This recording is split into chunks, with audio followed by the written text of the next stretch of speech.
Okay, so It's better for.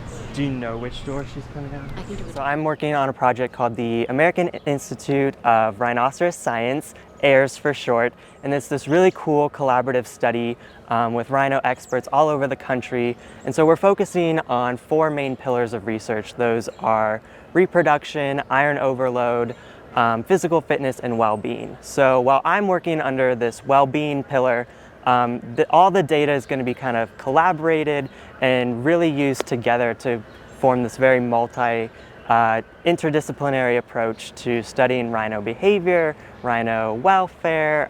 All these different factors come into play. So this novel object test that we did is a really cool study. It's one of the ways that we measure personality and temperament in animals. And what that allows us to kind of gather is to get a really good understanding of their behavior, of their personality and temperament.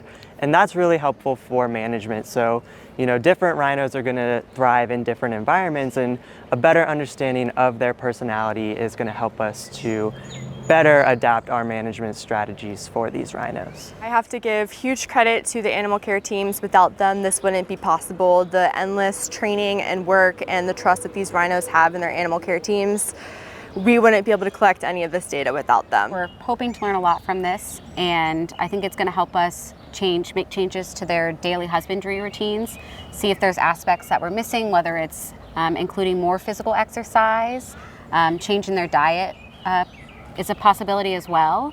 And then I think it's also helping us really push the bounds on our training. We were able to get a better idea of individual personalities, and with that we can better determine which rhinos would be best for translocation or reintroduction into the wild. So we picked this rope basket for a lot of different reasons. We had to first make sure it got approved by all of the keepers, and then we ended up using this basket as a pretty good item just to get enough intrigue to the rhinos, but not too much that they're overly stimulated with it. So our rhino definitely have individual personalities, and that plays a part in what we can and can't do with a lot of this research too. They were definitely interested in the object. We were glad they saw the object. That was our first concern, was making sure they saw the object, which they did. There was lots of great object interaction, so they were definitely curious about it, a little timid at first, but the calf was way more curious, had it in his mouth at one point, which is super cute. Not all females have a calf right now, so there might be some variations in the activities, the behavior, so it's going to be interesting once it's all compiled together.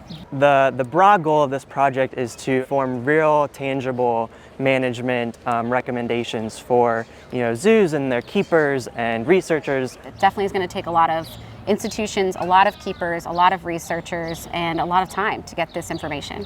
Managed populations are very important because in the wild there's a huge crisis with poaching, so being able to maintain these populations is very important. We feel like not only is it going to improve their well-being in zoos, but it's going to help partake in their conservation, which is their role here. So we think it's going to be a huge positive impact to both populations.